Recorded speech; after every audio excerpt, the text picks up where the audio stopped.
तो ये बैटरी की क्वालिटी इशू की वजह से था। इंडिया का ईवी सेक्टर नेक्स्ट मल्टीबैगर या next bubble, no doubt government push तो कर रही है और डिमांड भी बढ़ रही है, हर कोई एक्साइटेड भी है। पर जब हर कोई एक्साइटेड होता है तो रिस्क बढ़ता है। इस सेक्टर के कंसर्न्स नो डाउट हैं। तो कंसर्न इस सेक्टर के क्या है? सबसे पहला है रेंज। तो आप जब भी इलेक्ट्रिक व्हीकल परचेज करने की सोचते हो तो रेंज के बारे में आपकी एंग्जाइटी रहती ही होगी भी। एक चार्जिंग में कितने किलोमीटर गाड़ी रन करेगी, चार्जिंग इंफ्रास्ट्रक्चर, ये इस सेक्टर का सबसे बड़ा कंसर्न है। चार्जिंग स्टेशन ही नहीं मिलेंगे तो आप लॉन्ग रूट में चार्जिंग व्हीकल की कैसे कर पाओगे? तो no doubt this is biggest concern of this sector. Fire incidents electric vehicle में रिपोर्ट हो चुके हैं, बट टेलविंड्स भी हैं इस सेक्टर के। टेलविंड्स क्या होते हैं? ऐसे फैक्टर्स जो किसी भी सेक्टर की फ्यूचर ग्रोथ को कंट्रीब्यूट करेंगे। तो इस वीडियो में मैं काफ़ी आपकी नॉलेज इंप्रूव करने की कोशिश करूंगा और बहुत कुछ बताने वाला हूं। तो ये वीडियो थोड़ा लंबा होने वाला है, तो अगर आपके पास अभी फ्री टाइम है पूरा वीडियो देखने के लिए तो अभी देखिए, अदरवाइज जब आपके पास फ्री टाइम होगा तो ये वीडियो पूरा देखना। तो टेलविंड्स, टेलविंड्स में सबसे पहला नंबर वन टेलविंड, बहुत ही इंपॉर्टेंट पॉइंट्स हैं ये। आप इस टेलविंड की नॉलेज के बाद खुद डिसाइड कर पाओगे कि ये सेक्टर मल्टीबैगर है या बबल क्रिएट हो चुका है। तो सबसे पहले government support and policies. Government बहुत ज्यादा सेक्टर को सपोर्ट कर रही है। गवर्नमेंट सब्सिडीज दे रही है, टैक्स रिबेट दे रही है कंपनीज को, इंसेंटिव दे रही है।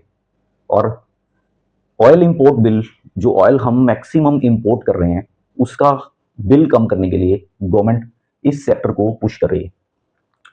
तो गवर्नमेंट की पॉलिसीज इसमें हैं, जैसे फेम पॉलिसी, फिर पीएलआई स्कीम, फिर ई मोबिलिटी स्कीम, बैटरी से रिलेटेड ट्रिपल सी स्कीम, कई स्कीम्स गवर्नमेंट की चल रही हैं। इस स्कीम और गवर्नमेंट पुश की वजह से last year around 2.4 million electric vehicle India में सेल हो चुके हैं। तो फास्ट ग्रोइंग सेक्टर बनता जा रहा है। गवर्नमेंट का टारगेट है कार्स में 30% अडॉप्शन बाय 2030 और कमर्शियल व्हीकल्स में 70% अडॉप्शन बाय 2030 और two wheelers and three wheelers में 80%। और इन्वेस्टर आप इमेजिन कर सकते हो अभी अपनी कंट्री का इलेक्ट्रिक व्हीकल का अडॉप्शन क्या है? अभी इलेक्ट्रिक व्हीकल का अडॉप्शन है 5 to 6%, और जिसमें कार का तो अराउंड 2% है। और इमेजिन कीजिए चाइना का अडॉप्शन क्या होगा, 53%। तो 3 to 5-6% से 30-70-80% व्हीकल्स की अडॉप्शन, मतलब इमेजिन कीजिए कि इंडिया में इलेक्ट्रिक व्हीकल्स की सेल कहां तक पहुंचने वाली है।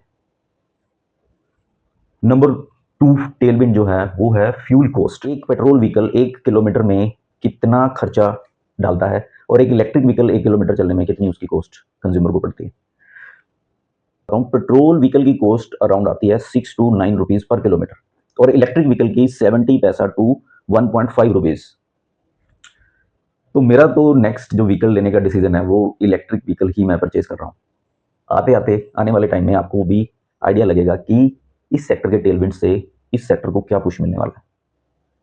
तो 6 to 9 रुपीज एंड 70 पैसा टू 1.5 रुपीज, बहुत सेविंग लॉन्ग रन अगर कोई भी व्हीकल आपने मूव करना है तो है। देन क्लाइमेट कंसर्न, गवर्नमेंट का इलेक्ट्रिक व्हीकल को पुश करने का क्लाइमेट कंसर्न भी एक बड़ा फैक्टर है। ऑल ओवर वर्ल्ड गवर्नमेंट्स जो हैं वो इलेक्ट्रिक व्हीकल्स को पुश कर रही हैं, क्योंकि टोटल जो वर्ल्ड को पोल्यूशन को जो कंट्रीब्यूट करते हैं 25% व्हीकल की वजह से हो रहा है। आपने न्यूज में पढ़ा ही होगा, दिल्ली तो अपना मोस्ट पोल्यूटेड सिटी वर्ल्ड का बन चुका है। WHO की रिपोर्ट है 14 जो सिटीज, 15 सिटी में से जो मोस्ट पोल्यूटेड है वो इंडिया में है। तो दिल्ली गवर्नमेंट ने तो अनाउंस कर दिया है कि 95% 2027 में जो भी व्हीकल्स रजिस्ट्रेशन होंगी वो इलेक्ट्रिक व्हीकल की ही होंगी। और तेलंगाना गवर्नमेंट ने अनाउंस कर दिया है फुल टैक्स इंसेंटिव कंपनीज को जो इलेक्ट्रिक व्हीकल में है। तो जस्ट इमेजिन यार कहां पे पहुंचने वाली है इसकी डिमांड इलेक्ट्रिक व्हीकल्स की। टेक्नोलॉजिकल इंप्रूवमेंट, इस पे भी बहुत काम चल रहा है। ये जो कंसर्न्स थे ना इस सेक्टर के टेक्नोलॉजिकल इंप्रूवमेंट से, सबसे पहले तो जो बैटरीज हैं उनकी क्वालिटी बड़ी इंप्रूव हो रही है। पहले लेड एसिड बैटरीज व्हीकल में आ रही थी, अभी लिथियम आयन बैटरीज जो हैं वो मार्केट में आ चुकी हैं। तो टेक्नोलॉजिकल इंप्रूवमेंट से सबसे पहले क्या है, क्वालिटी इश्यूज जो थे ना, जिनकी वजह से फायर इंसिडेंट्स हो रहे थे, वो कंसर्न काफी हद तक इंप्रूव हो चुका है और आने वाले टाइम में वो ऑलमोस्ट नील ही हो जाएगा। ऐसी बैटरीज आ चुकी हैं जिनकी बड़ी फास्ट चार्जिंग होने लगी है और कॉस्ट भी इनकी धीरे धीरे काफी कम आ रही है। AI based charging system, AI technology based charging system भी इंडियन गवर्नमेंट डेवलप कर रही है, तो टेक्नोलॉजी में भी बहुत ज्यादा काम हो रहा है। चार्जिंग इंफ्रास्ट्रक्चर जो बिगेस्ट कंस्ट्रेंट इस सेक्टर का है, गवर्नमेंट इस चीज को पुश करने के लिए 2000 करोड़ गवर्नमेंट ने लास्ट बजट में अनाउंस किए हैं, स्पेसिफिकली चार्जिंग स्टेशन लगाने वाली कंपनीज को सब्सिडी देने के लिए। गवर्नमेंट का टारगेट है हर अर्बन एरिया में 3 किलोमीटर पे एक चार्जिंग स्टेशन और हाईवेज पे 25 किलोमीटर पे एक चार्जिंग स्टेशन।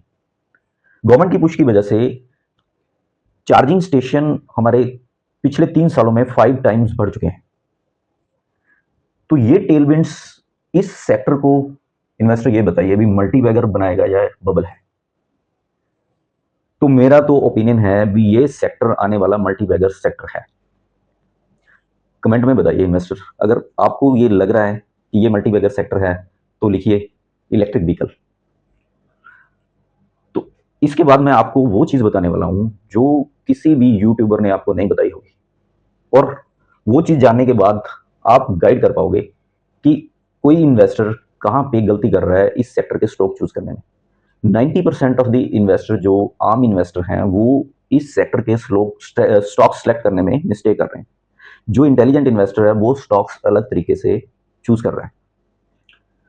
तो वो चीज जानने के लिए ईवी इकोसिस्टम आपको समझना बड़ा जरूरी है। ईवी इकोसिस्टम क्या होता है?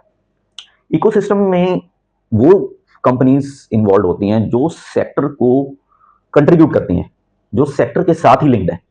जैसे फॉर एग्जांपल व्हीकल मैन्युफैक्चरर, कोई भी कंपनी इलेक्ट्रिक व्हीकल बना रही है, लेकिन उस इलेक्ट्रिक व्हीकल के लिए क्या क्या चीजें चाहिए?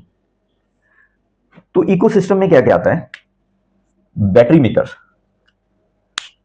पावर सिस्टम, चार्जिंग के लिए पावर तो चाहिए, auto ancillaries units, auto ancillary companies कोई भी व्हीकल रन करेगा तो उसकी रिपेयर एंड मेंटेनेंस में स्पेस तो यूज होंगे, और सबसे इंपॉर्टेंट चार्जिंग इंफ्रास्ट्रक्चर।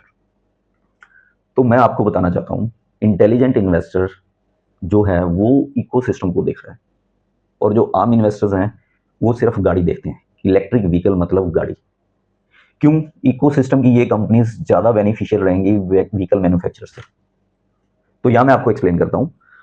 आपने सपोज किसी भी कंपनी का स्टॉक परचेज कर लिया, मैन्युफैक्चरर का, आपने उसकी गाड़ी परचेज कर ली, तो कोई दूसरा कंज्यूमर, सपोज कीजिए किसी नेक्स्ट कंपनी का मॉडल बढ़िया आ गया, तो वो उस पर शिफ्ट कर जाएगा। तो उस कंपनी की जिसकी आपने स्टॉक परचेज किए हैं वो सेल इफेक्ट होगी, दूसरी कंपनी की बढ़ेगी, तो उसका प्राइस नीचे आने लगेगा।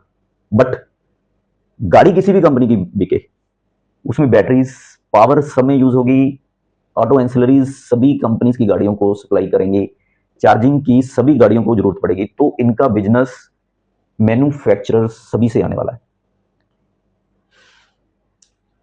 तो आप ये चीज समझ चुके होंगे कि इंटेलिजेंट इन्वेस्टर इकोसिस्टम को क्यों देखता है। तो ये मैं आपसे बताना चाहता था कि आपका नजरिया सेक्टर चूज करने में कैसे बदलेगा। आने वाले टाइम में आप देखोगे कि इकोसिस्टम से रिलेटेड कंपनीज कौन कौन सी जुड़ी हुई हैं। सो इलेक्ट्रिक व्हीकल के जो कंसर्न्स थे, वो रेंज, अभी जो मैक्सिमम रेंज वाली इंडिया में गाड़ी है वो 854 किलोमीटर की आ चुकी है। टेक्नोलॉजिकल इंप्रूवमेंट से रेंज इंप्रूव होती जा रही है। चार्जिंग इंफ्रास्ट्रक्चर का मैंने आपको बता दिया, government specifically subsidies charging station लगाने वाली कंपनीज को दे रही हैं। फायर इंसिडेंट्स, क्वालिटी इश्यूज जो थे बैटरीज के, काफी हद तक रिजॉल्व हो चुके हैं। तो इन्वेस्टर, अभी मैं आपको बताने वाला हूं इकोसिस्टम से रिलेटेड जो कंपनीज हैं, पर यहां पे मैं आपको बताता हूं कि ये स्टॉक रिकमेंडेशन नहीं है या कोई स्टॉक टिप नहीं है। कोई भी इन्वेस्टमेंट करने से पहले आप अपने फाइनेंशियल एडवाइजर की सलाह जरूर लेना और अपनी रिसर्च जरूर करना। तो इकोसिस्टम से related companies, one by one मैं आपको कंपनीज बताता हूं। तो सबसे पहले चार्जिंग इंफ्रास्ट्रक्चर, जो कि मोस्ट इंपोर्टेंट पॉइंट है इस सेक्टर का, उसकी कंपनी है Tata power. Tata power last video में मैंने बताया था, भी मैं बताऊंगा, और किस सेक्टर से रिलेटेड है कंपनी, तो इलेक्ट्रिक व्हीकल सेक्टर से भी रिलेटेड है टाटा पावर। टाटा पावर मैं बताता हूं, ये टेलविंड्स और ये इकोसिस्टम में ये कंपनी सक्सेसफुल कैसे होने वाली। तो आप इमेजिन कर सकते हो कि टाटा पावर ने चार्जिंग इंफ्रास्ट्रक्चर में क्या काम किया होगा। 5500 ये पब्लिक चार्जिंग स्टेशन लगा चुका है और 1100 बस चार्जिंग के पॉइंट्स लगा चुका है। यहां पे मैं आपको बताता हूं एक बात, गवर्नमेंट जो पॉलिसीज जो लेके आ रही हैं उसमें 30,000 के अराउंड बसेस गवर्नमेंट ने इलेक्ट्रिक रोड्स पे लेके आनी है, पोल्यूशन कंसर्न जो गवर्नमेंट का है उसको दूर करने के लिए। तो चार्जिंग इंफ्रास्ट्रक्चर में 1100 के अराउंड सब चार्जिंग स्टेशन जो टाटा पावर लगा चुका है। 1 लाख के करीब ये होम चार्जिंग सोल्यूशन इंस्टॉल कर चुका है और आने वाले 5 सालों में इसका टारगेट है 25,000 पब्लिक चार्जिंग स्टेशन लगाने का। एक चार्जिंग पे इसकी किसी भी कंपनी की अर्निंग क्या होती होगी। एक चार्जिंग पे अराउंड एक कंपनी चार्ज करती है 300 रुपीज के करीब। तो इतने चार्जिंग स्टेशंस और जैसे जैसे गाड़ियां बढ़ती जाएंगी तो चार्जिंग रेवेन्यू इस कंपनी के you can imagine. Second company related है ऑटो एंसिलरी से। यहां पे मैं बता देता हूं आपको, इन कंपनीज की डिटेल्ड नॉलेज मैंने अपने डिस्क्रिप्शन लिंक में डाल दिया, डिस्क्रिप्शन में डाल दिया, वहां से आप और थॉरोली इनकी फ्यूचर प्रोस्पेक्ट्स, इनका काम जो चल रहा है वो आप स्टडी कर सकते हो। तो सेकंड जो कंपनी है ऑटो एंसिलरी की वो है उनो मिंडा। लास्ट वीडियोस में मैंने आपको बताया था ना, हमने मैनेजमेंट जो है कंपनी की वो तो देखनी ही होती है ना। तो उनो मिंडा ये 1958 से एस्टेब्लिश्ड है और इसके इलेक्ट्रिक व्हीकल सेक्टर में काफी प्रोडक्ट्स हैं, अराउंड 30 प्रोडक्ट्स हैं और भी नए प्रोडक्ट्स में आ रहा है और अपने मोस्टली प्रोडक्ट में ये मार्केट लीडर है। मार्केट लीडर क्यों है? ये R&D, रिसर्च एंड डेवलपमेंट, दोस्तों रिसर्च एंड डेवलपमेंट जो फैक्टर है ना, वो वर्ल्ड के जो बिगेस्ट इन्वेस्टर हैं वॉरेन बफेट, वो भी इस फैक्टर को बहुत इंपॉर्टेंस देते थे। R&D पे ये कंपनी अराउंड 5% अपने रेवेन्यू का खर्च कर रही है, तो उसकी वजह से मोस्ट ऑफ द प्रोडक्ट्स में ये वर्ल्ड लीडर है। ऑटो एंसिलरी में उनो मिंडा ये 91% अराउंड OEMs को सप्लाई कर रहा है। OEMs मतलब ओरिजिनल इक्विपमेंट मैन्युफैक्चरर्स, और 9% है जो रिप्लेसमेंट मार्केट। रिप्लेसमेंट मार्केट मतलब जैसे जैसे गाड़ियां चलती हैं तो उनको स्पेस की जरूरत होती है। 83% इसका डोमेस्टिक बिजनेस से आता है और 17% ये अराउंड 54 कंट्रीज को एक्सपोर्ट कर रही है।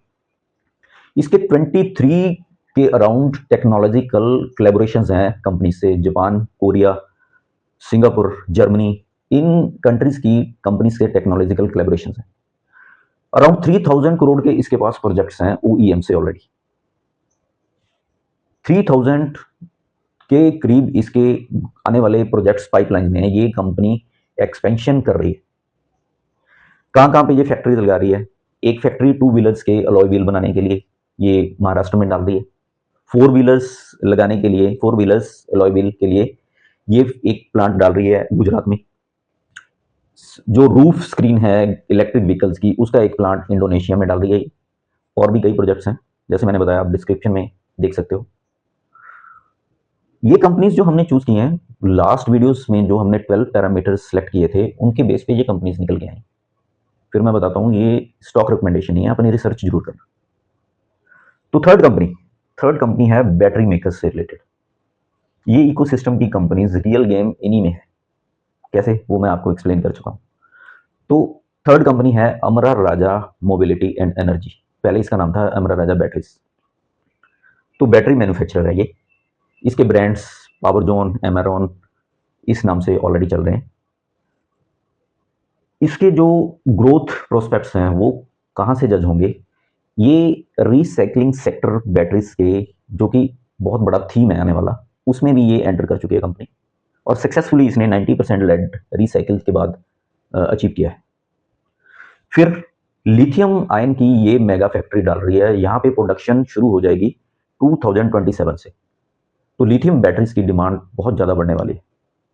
टेलीकॉम सेक्टर में अभी प्लेयर्स लिथियम बैटरीज पे शिफ्ट होने जा रहे हैं, तो वहां से इसको बहुत ज़्यादा डिमांड मिल रही है। इंडस्ट्रियल सेक्टर में भी ये लिथियम आयन बैटरीज की डिमांड काफ़ी बढ़ने वाली है। और आने वाला थीम इंडिया का जो है वो डेटा सेंटर भी है। डेटा सेंटर्स गवर्नमेंट, मैंने बताया आपको लास्ट वीडियोस में, बहुत कुछ कर रही है। उस सेक्टर्स को भी बैटरीज ये सप्लाई करने के लिए इन्होंने मैन्युफैक्चरिंग शुरू कर दी है। तो कई ग्रोथ इसके टेलविंड्स हैं इस कंपनी के। तो तीनों कंपनीज इकोसिस्टम से जुड़ी हुई कंपनीज। तो ये चीजें शेयर करने के बाद आप बताइए भी, आपने क्या जजमेंट की, मल्टीबैगर सेक्टर होगा या नहीं, जब बबल बना हुआ है। तो यहाँ पे ये चीज़ बताने के बाद मैं आपको शेयर करता हूँ, मैंने अपनी एक इस इन्वेस्टमेंट मिस्टेक इस चीज़ में की थी। मैं अराउंड 5 लाख रुपीज़ मेरे नियर्स एंड डियर्स ने भी इन्वेस्ट किए थे। हमने एक तो रिसर्च प्रॉपर नहीं की थी और एक इकोसिस्टम का स्टॉक चूज नहीं। ये वीडियो बनाने का मेरा पर्पस है अपनी इन्वेस्टमेंट जर्नी की नॉलेज आपसे शेयर करना, और जो मिस्टेक्स मैंने कमिट किए हैं वो आपसे शेयर करना, ताकि वो मिस्टेक्स आप कमिट ना करो। तो नॉलेज बढ़ाने की तो मैं कोशिश कर रहा हूँ। मिस्टेक भी मैं आपसे एक शेयर कर चुका हूँ। जैसे मैंने इकोसिस्टम स्टॉक नहीं चूज किए और कंप्लीट रिसर्च नहीं की थी। दूसरी मेरी जो मिस्टेक है, इन्वेस्टर, आपको मार्केट में इन्वेस्टमेंट जर्नी में इन्वेस्टर ही बने रहना है, ट्रेडर नहीं बनना। 2006 में इन्वेस्टमेंट के साथ कब मैं ट्रेडर बन गया वो मेरे को पता ही नहीं चला, और उस ट्रेडिंग में मैं इतना लॉस खाया कि कई साल उसने मेरे को पीछे धकेल दिया। आने वाला मेरा वीडियो होगा बहुत ही इंटरेस्टिंग। इंडिया के जो बिगेस्ट इन्वेस्टर्स, इंडिया के जो इंटेलिजेंट इन्वेस्टर्स हैं, वो मल्टीबैगर स्टॉक्स कैसे चूज करते हैं, उस फिलॉसफी पे हमने, मेरे नियर्स एंड डियर्स ने, और 3 स्टॉक्स जो हैं वो मल्टीबैगर निकाल दिए हैं। तो वो वीडियो आपको बहुत नेक्स्ट लेवल पे आपको वो लेके जाएगा। वो वीडियो मैंने नेक्स्ट जो लेके आना है, नेक्स्ट इमर्जिंग सेक्टर से पहले मैं वो वीडियो लेके आऊंगा। इस वीडियो में मैंने आपको सिखाने की कोशिश की है किसी सेक्टर के कंसर्न्स, किसी सेक्टर के टेलविंड्स और इकोसिस्टम। तो आपकी अगर नॉलेज इंप्रूव हुई है तो प्लीज ये शेयर जरूर कीजिए वीडियो, लाइक भी करना वीडियो को। Thank you very much.